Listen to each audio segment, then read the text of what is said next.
All right. And if you aren't already familiar with the Donito Career Center, we are a resource to all social work students for any career development or exploration. So we do this through workshops, events, and one-on-one meetings. So feel free to come by, book an appointment. We would love to see you and help you.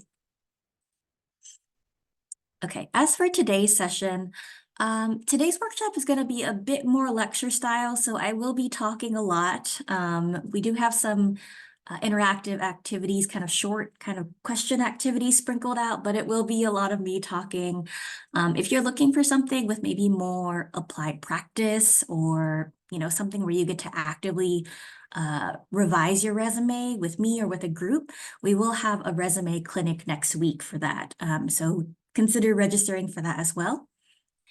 For today, for our kind of intro to resume writing session, we're going to cover general resume structure and types of sections you might have on your resume. We're going to go over how to read and use a job description, and we'll also talk about transferable skills. Okay, and I probably should have mentioned this earlier. I'm so sorry, I should have said this earlier, but we are recording this session so that people who aren't here today will have access to this and be able to watch this later. If you don't feel like being recorded, like if you don't want your face to be captured, feel free to be camera off for this. All right, so let's dive up. Well, before I dive into background, any questions so far? How are people feeling? Thoughts, hopes, dreams? Okay. I'll take the silence as everyone's good so far. Okay, great. All right, so let's start with some kind of general background information on a resume. All right, so what is a resume? A resume is a marketing tool that highlights your relevant experiences and skills, meaning experiences and skills that are relevant to whatever job you are applying for. Ultimately, the goal of your resume is to help you secure an interview. You want to convey enough about yourself to convince the employer to invite you back to do an interview. On average, an employer spends maybe 6 to 7 seconds looking at a resume. So you really want to make sure that since they're not going to be spending a lot of time looking at your resume, you really want to make sure that everything you have on there is easy to find, easy to read, relevant. You want to make it so that it's easy for them to make that decision to say, yes, we want you to come in for an interview. Some basic guidelines for your resume. You want to make sure you tailor your resume to each job you apply for. You don't want to just send the same exact resume to every single job. Different jobs look for different things, even if they have the same position title. So you want to make sure you're customizing and tailoring it to each opportunity. Emphasize accomplishments and impacts. You don't just want to write out, these are the general job responsibilities I've completed. In order to really stand out, you want to talk about, these are the things I've accomplished in that job, or these are the ways I've made a positive impact in this job. Focus on what you have rather than worrying about what you don't have. So we'll kind of be talking a little bit today about like, you're going to take and think about what are the experiences and skills I do have and how do I frame them and talk about them to attract an employer or to show that I do have the skills that they're looking for. Essentially, what I'm saying is this last bullet point here, right? So you want to demonstrate how your skills and experience are relevant to the role and will help you succeed in the role. So far we've kind of been talking very big picture, broad level. As we continue through the rest of this workshop, we'll get a bit more specific and we'll also talk about strategies you can use. All right, so let's look at resume structure. Okay, so when it comes to formatting, well, actually, before I jump into here, let me backtrack a bit. So when it comes to writing your resume, there aren't actually real rules to like, this is right and this is what you should do. when it comes to writing a resume, it's kind of more about, there's a lot of like, here are some best practices and here are some options that I could potentially use to write my resume. And then it's kind of about you making your own decisions about which practices do you want to use? Which tools do I want to use based on my experience or what I want to say about myself? So, I think as we kind of go through this next section about resume structure, keep that in mind where it's like, I'm not telling you like, this is the only way to write a resume, but these are, things that I've observed or, other experts have observed that these are helpful. But if you do or don't do all of these things, it doesn't mean that your resume is bad. Okay, so formatting. Typically, I will tell students to try to keep their resume at 1 to 2 pages, no more than 2. As a reminder, the employers aren't going to spend a lot of time reading your resume, so you're not going to want to make it too long anyway. You also want to make sure that you're using fonts and colors that are easy to read. Fonts I would recommend are things like Arial or Verdana, things that are like simple, not too decorative. And as far as colors, thinking about things like, you probably don't want a lot of neon fonts or brightly colored fonts, because if the employer is printing off the resume on a white sheet of paper, that's going to be really hard to see. So some of that is just about accessibility, right? Making it so that it's easy for someone to read the resume. Keep your margins at 1/2 inch at minimum, so don't make it any smaller than 1/2 inch. If someone chooses to print off your resume, you don't want to like write all the way to the edges and risk having some of your content be cut off in the printing. Making sure your formatting, spacing, and punctuation are consistent. So you're using the same spacing throughout. If you're doing double space between each section, making sure you're doing that double space throughout. If you're bolding your headings, like making sure all the headings are bolded, things like that. Making sure the spelling and grammar are correct to the best of your ability. And I always recommend to submit your resume as a PDF rather than like a Word doc, because sometimes when you email a Word doc, it won't retain the formatting. And so someone might open your Word doc and what they're seeing is completely different than what you created. So I would say submit as a PDF. Okay, so these are sections that are most commonly used for a resume. I would say not all of them are required. Obviously things like you want to make sure you have your name on your resume, you want to make sure it captures your experience, those things you definitely want to have. But if you don't have something in one of these sections, or maybe you only have one thing in one of these sections, that's okay. Okay, so first we have your name. Make sure you have your name on your resume. You want to have your phone number and email address. Make sure these are ones that you check and that they're professional. So you might want to check your voicemail, for instance, on your phone number to see like, okay, is this something that it's okay an employer hears? Is the email address I'm using something that is professional? Usually like if you have something like your name and your last name, that's like @gmail.com or something, that's a good way to approach it. And then you are also welcome to include a link to maybe your LinkedIn or portfolio or website if it's relevant. But it's okay if you don't have one. Also, I think in this particular section where I'm kind of talking about resume structure, this is going to be a part where I talk a lot. So feel free to drop questions in the chat as they come up.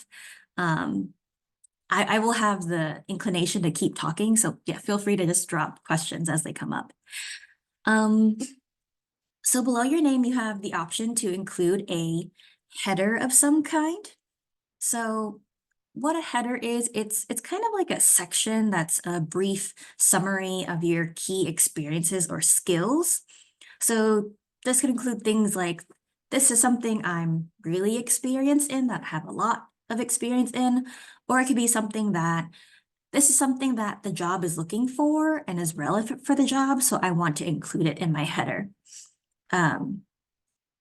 It kind of acts like a preview, I guess, to your resume to kind of maybe try to grab the employer's attention before they dive into the rest of your resume, or even kind of entice or convince them to read the rest of your resume. And so there are a lot of different types of headers you could use. For the purposes of today, I won't be able to go into each of these in a lot of detail, but I just kind of wanted to briefly mention potential headers that you could use. So there is, some people use a professional summary, which is kind of like a narrative or story style. It usually will look like a paragraph. I would say no more than 3 to 5 sentences. Another option for a header you can use is a list style. So you could kind of use like a bulleted list. Or you could have a core competency section, and that's kind of more keyword style. So kind of using short words or phrases. Another option sometimes people use is not using a header. Some people might feel like, maybe they want to save space, or maybe they feel like it's repetitive with their experience section, so they might choose not to use a header at all. So again, this is just an option, another tool you could potentially use in kind of writing your resume, writing about your experience, getting the employer's attention. And this is totally up to you, like if you want to use one and how you want to use it. Okay. You'll also want to include a section on your education. So you'll want to write the name of the school, the name of your degree, make sure things are spelled out. You can include your minor, concentration, or any certificates if you have them. And you can include your GPA if above 3.0. Again, that's a recommendation. You could also choose not to include your GPA. And then make sure you also include your anticipated month and year you graduate. If you transferred from another institution, you don't need to include that institution unless you earned a degree from that institution. For example, let's say before coming to UT, you completed an associate's degree. So that's something where you would include in your education section. So you would kind of do the same thing. You would list Austin Community College, associate's degree in social work or general studies or whatever it was, and then the month and year that you completed it. And then above that, you would include your University of Texas at Austin, Bachelor of Social Work. So that's a situation where you would include that other institution.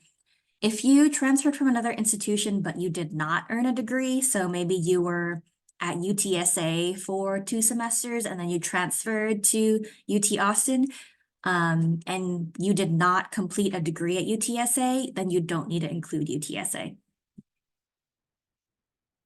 Okay.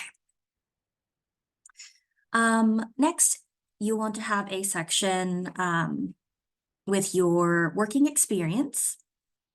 So for these, make sure that you write the job title, the organization name, the location, and then the month, year you began and the month, year that you ended that position. If you're currently in that role, you can just write current. You want to make sure that these experiences are written in reverse chronological order, so the most recent one on top. Use an active verb for each item. So actually, we have a list of these on our website, and I also have a resume guide I can send out to all of you after this that has lists of types of active verbs that you could use. You'll want to avoid passive language like responsible for, duties included, or helped with. Make sure that you frame each of your bullet points as some sort of achievement or strength or impact you've made. Use past tense for previous positions and present tense for current positions. Whenever you're able to, make sure you use numbers and metrics to kind of better demonstrate what you did in the role. And there's not an official number of bullet points that you can include under each section, but people will commonly use like 3 to 5 per experience. Okay, so let's talk more about writing about your experience. So this is a bullet point formula that this is a resource that I borrowed from Texas Career Engagement. And so when you're thinking about writing each bullet point under your experience, you can use this formula. So what this formula is saying is, first select some sort of action verb, plus talk about the project or responsibility or accomplishment that you made, plus talk about the outcome, result, or purpose of that task. In other words, you're writing about what did you do, how did you do it, and what was the outcome. And we'll do some examples so that you can see what this looks like. Okay. So let's look at this example of someone who has not used the bullet point formula, and they are describing their experience working as a teaching assistant at a daycare center. And for their bullet points, they've written, watches kids, assists with activities, keeps classroom clean.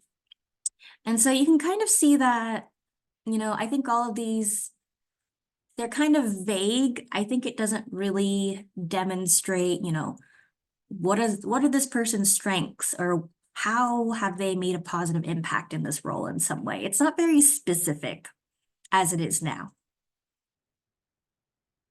But if we were to use the bullet point formula, instead of saying watches kids, this person could say, create a safe environment for 15 plus youth aged 6 to 8 by monitoring recreation time. Instead of saying assists with classes, they could write, prepares instructional handouts twice a week to ensure class activities run smoothly. And instead of saying cleans classroom, they could say maintains organized classroom space by ordering and cataloging supplies. And so, you know, this isn't sounding fancy just for the purpose of sounding fancy. There is like a reason for using these techniques and for framing things and writing about things in this way. So you can see in the highlighted in blue is what did this person do, or this is the responsibility or project they worked on. Highlighted in green, you can see this is the impact they made or the purpose behind that responsibility. Highlighted in yellow are numbers, metrics, and then if all of the underline is underlining the verbs they used. And so if you look closely, like for example, if we look at this first one, create a safe environment for 15 plus youth aged 6 to 8 by monitoring recreation time. So it's saying like, because I monitored recreation time, in other words, because I was watching the kids, I created a safe environment, right? That's why you're doing this responsibility, to create a safe environment. I think also what's great about demonstrating the impact and writing about the impact is that you're showing you understand why this task is important. So I understand that it's important for me to monitor the kids because their safety is important. It also, by adding the numbers, it just better demonstrates like what you're able to do and at what scale. So if you're saying like, I was monitoring recreation time for 15 plus youth, then it's like, okay, this is someone who's used to working with big groups, specifically big groups of youth. and then the addition of the age, right? So age 6 to 8, then I have a better idea, youth could expands a very large range, right? But by including the age, I have a better idea of like, okay, 6 to 8 year olds is the age range that this person is used to. Okay. Any questions about using the bullet point formula?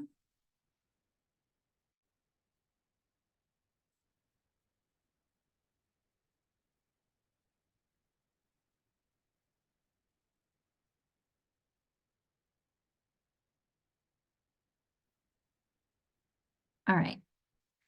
So we'll move forward, but feel free to jump in with questions later if you have them.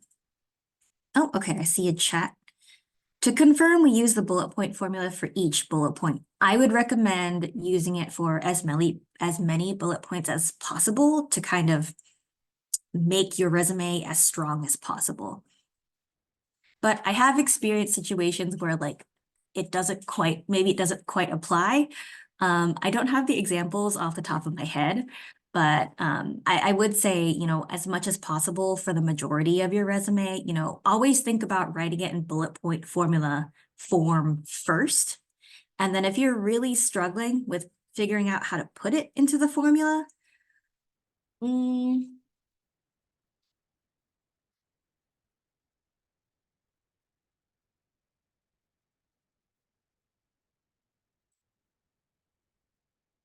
I don't know. I think there have been times where I have had experienced moments where I'm like, I feel like this doesn't quite fit into the formula. And that's okay. Just like, again, just trying to use it as much as possible. But I'm so sorry, I don't have an example at the moment to demonstrate like when you might not use it. Maybe I'll get back to you on that.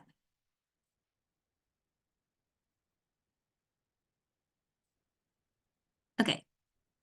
Yeah, okay, great. Thank you for your question. Okay, so the recording. All right, so we're gonna move into talking about volunteer experience.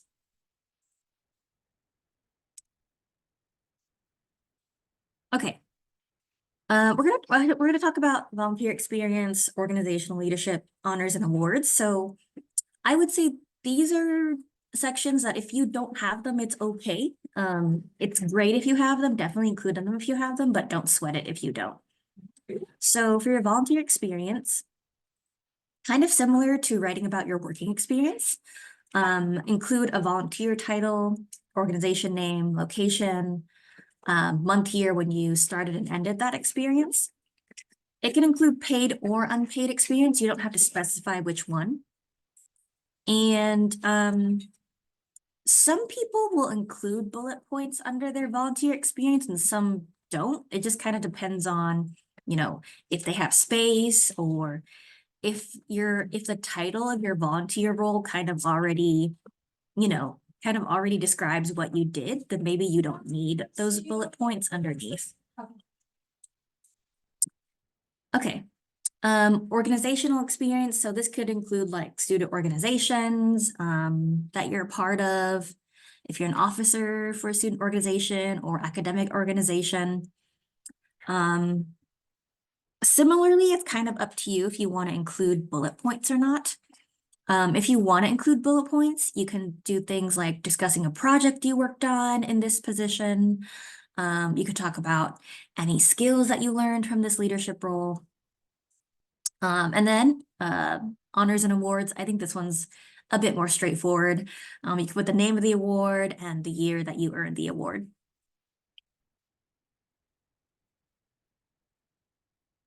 Okay. And lastly, we'll talk about skills section. This is kind of where you can put, I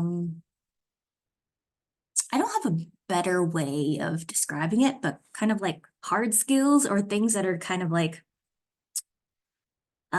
more easily measurable, I guess.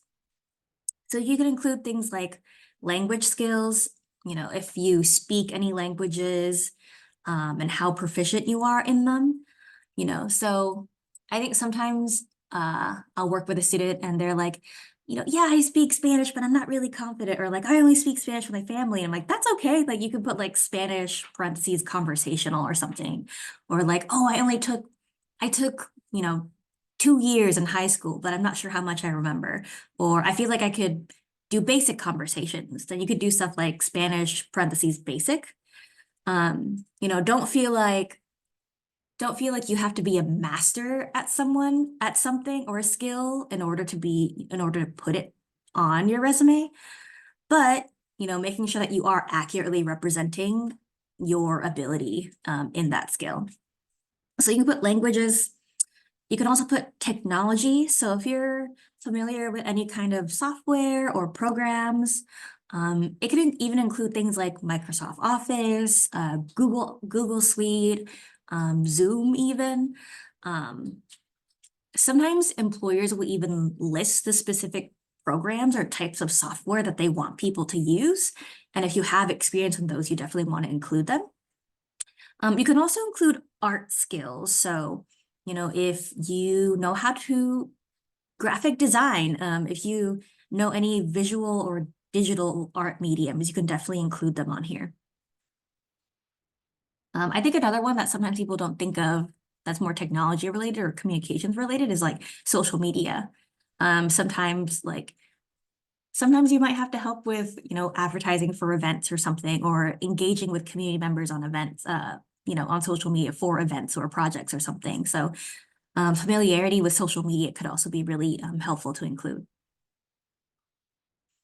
Okay, so that was me going over like different types of sections you can have on your resume, things to include in them, how to write about different sections.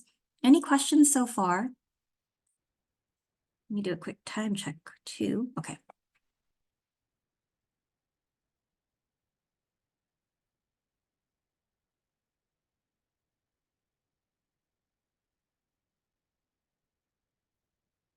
All right. Cool. So let's spend a little bit of time talking about a job description. So you've likely seen one before um, or may encounter one in the future, but a job description is basically something an employer will put out to let people know we are looking for this type of position and this is what this position will do. A job description is like not just a list of job responsibilities. It's basically the employer telling you this is what we're looking for in an applicant, right? This is the skills and experiences we want an applicant to have. It's kind of like your cheat sheet for applying to jobs. So you really want to make sure that while you're working on your resume, you're referring to that job description and you're looking at that job description and reading through it to really get an idea of like what that employer is looking for. You can use it basically like a checklist. So you can kind of have the job description up and kind of look at each bullet point, each task they've listed out, and kind of ask yourself like, okay, for this task, have I included that in my resume or cover letter? What about the next one? What about the next one? And so that's a way to make sure you've covered all your bases. But if you don't hit every single item off their list, it's okay. Don't feel disheartened. Um, I think oftentimes, people feel pressured or they feel like I need to meet every single qualification for a job in order to be allowed to apply for it. But I feel like the only person who will check off every single item on that list is the person who's already in that role. So, I think as an applicant or someone interested in that job, don't feel discouraged if you don't meet every criteria. And also it's also just not realistic. Like I don't think anyone ever meets every single item on a job listing. Typically the responsibilities and tasks that are listed up top or near the top of the job description, those are usually the tasks that you'll probably do most often in the role or are most important in the role. So I would definitely focus on those like top few. Okay, So as I said before, you can kind of treat the job description like a checklist, right? You can kind of like look item by item and kind of see like, you know, do I have this included in your resume? I wanted to kind of show y'all this, I guess it's a decision tree or like method of thinking as you're going through the job description to think about, you know, how do I write about my experience? And if I don't have experience in this specific task, what do I do? So let's kind of go through this tree together. So the first question is, you should ask yourself, let's say you're looking through a job description, you've read the first bullet point for the responsibility they're asking for. The first question you can ask yourself is, do I already have experience doing this task? If the answer is yes, make sure you've included it in your resume.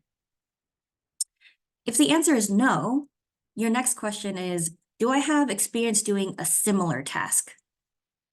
If the question is, or if the answer is yes, add that to your resume and make sure it's clear that you're demonstrating that this is a related or similar skill. If the answer is no, like I don't have experience in this, I don't have experience doing something similar, find a way to demonstrate that you have the ability to learn the skill or put more focus on your other qualifications, play up your other strengths. So let me walk through an example with this. Let's say you're looking at a job description and one of the job responsibilities says that the person in this role would be responsible for sending out surveys using this platform called SurveyMonkey. If you've used SurveyMonkey before previously, that's a yes. Make sure you include SurveyMonkey somewhere on your resume. But maybe you've never used SurveyMonkey before, you've never heard of it, you're not sure why it's named after a mammal. You've never used SurveyMonkey before, but maybe you've used Google Forms before. Maybe you've used it for a class or another job or an internship or something. Include that instead, where yes, I do have experience sending out surveys, but using Google Form, a different type of platform. Maybe you've never used SurveyMonkey before, you've never sent out a survey before, you've never created a survey before, that's okay. Maybe you've never sent out a survey before, but you're really tech savvy, like you're really good at figuring stuff out. Or you've used Google Suite a lot. Then you want to make sure that you're mentioning those things, like drop in somewhere that you've used Google Suite, or drop in somewhere, talk about your other experiences using technology and your ability to learn how to use them. And if you're able to do any of that, maybe you're just like, I don't have a way to talk about my technology skills, or I really, really just don't have experience in this, then just put focus on the skills and experiences that you do have, right? Maybe something else they're looking for is also relationship building. And so maybe you have a lot of experience like working with people, working in teams. So instead of worrying about, I don't have experience in SurveyMonkey or sending out surveys, focus on the relationship building instead and write about your relationship building skills. Okay, questions on this piece? Is this making sense?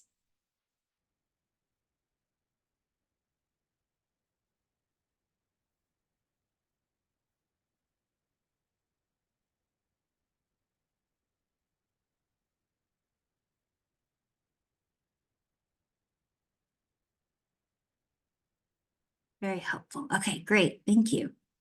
I'm glad. Okay. All right, so the last thing I'll talk about for today is transferable skills. So a question I have for you all is, in your opinion, what does it mean to have a social work resume? When you think about creating a social work resume, what are things that you feel like you would need to include or have? And you're welcome to drop an answer in the chat or come off mute if you would like.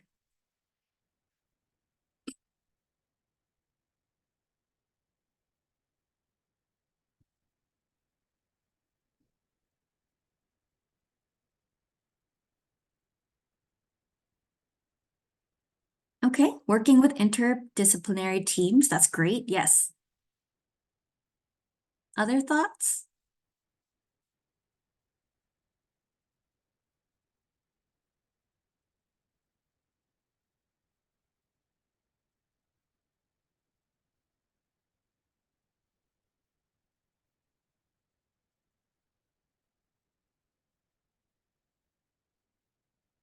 Okay.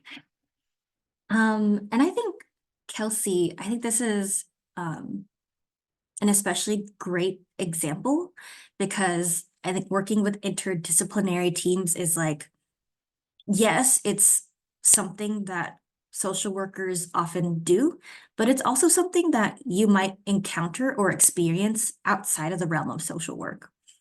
And that's kind of what I'll be talking about when it comes to transferable skills. Transferable skills are basically skills or experiences that will help you demonstrate how your previous experience will make you successful in a new role, even if your experience doesn't seem relevant, or even if that experience is in a seemingly different field. And I think what's great about transferable skills is that it shows that everyone has something that they can bring into their next position. There's definitely something that you have learned, experienced, or gained from your previous experiences that will help you in a new role. I think they also help to show that you're probably more qualified and more skilled and experienced and ready than maybe you initially realized. Okay, so let's look at an example. So maybe you're interested in applying for a client advocate role where you might have to support a client through obstacles they may face. You might need to collaborate with team members internally or partners externally to help that client get the resources that they need. So you're applying, you're interested in this client advocate position, and you want to show how your experience as a barista will make you successful. Barista, pardon me, coffee maker, whichever way you choose to pronounce it. And I think a lot of your experiences as a barista is totally transferable and applicable as a client advocate. So for instance, as a barista, you have to practice customer service, right? You have to listen to customers, understand their needs, and then deliver their order. That will directly translate to working with clients, right? It's kind of a similar task of listening to your clients, identifying their needs, and then figuring out how you can support them to get those needs met. Perhaps as a barista, you've had to practice mediation or conflict resolution. You know, if a customer was unhappy or you're having trouble with one of your team members, that could translate to supporting your clients during times of crises or emergency. Perhaps as a barista, you've had to be organized. Maybe you organized supplies. Maybe you had to keep the counter clean. And so as a client advocate, you'd be great at maintaining files, organizing files. Whenever you're working the cashier, that is money management, right? You're collecting money, you're counting out money, you're storing money. For a client advocate role, that may or may not be relevant unless the role includes purchasing supplies of some kind. You also might practice time management as a barista. You know, maybe you're multitasking, maybe you're serving multiple customers at the same time, maybe you're making a drink while checking someone out, or, you know, whatever the situation is. And so as a client advocate, you might have to manage working with several clients at once while completing other jobs. So in all of these examples, you can see how all of these role skills that you learned as a barista are completely applicable as a client advocate. You just have to make sure you frame them in a certain way to show that they're applicable.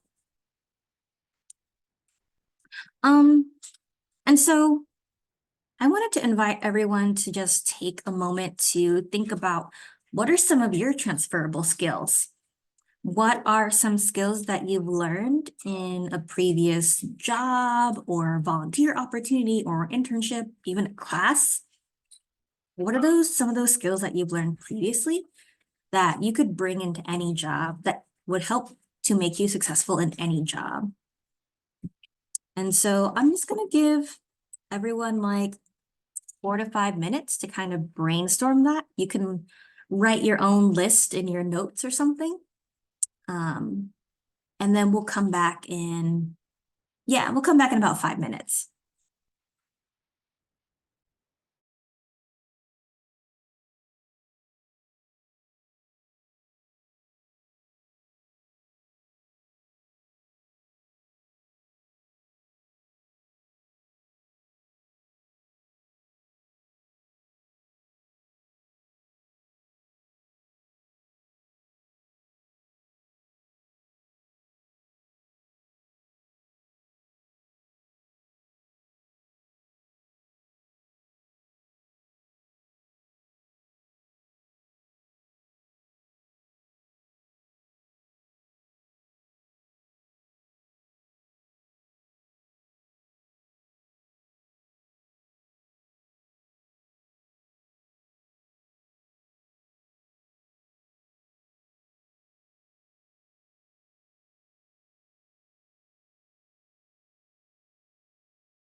All right.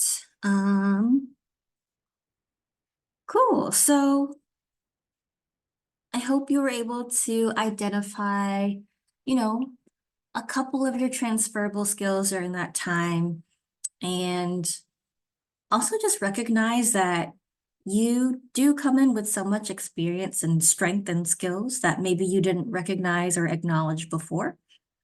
And I hope these are things that you think about, as you continue working on your resume and include in your resume as well.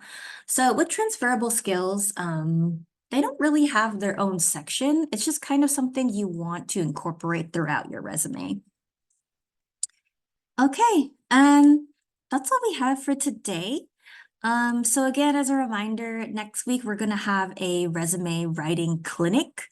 So if you really enjoy having like hands-on experience, if you want to have more applied practice with writing your resume, next week's resume writing clinic is going to be a more interactive kind of group activity based session. I'll drop the link in the chat shortly. And if you have any other questions, feel free to email either the Danito Center or that's my personal email on there. As a reminder, again, I also do one-on-one consultations. So if you would like, me to review your resume in a one-on-one setting, you can schedule time to do that with me. I'll also drop that in the link. So let me go search for all these links. And while we're waiting, any questions, thoughts from anybody? Anything else they're wondering about?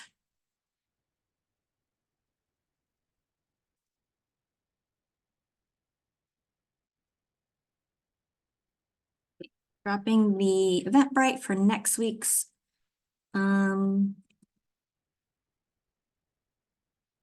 That's the link for next week's resume clinic. And then here is a link for scheduling one-on-one coaching sessions.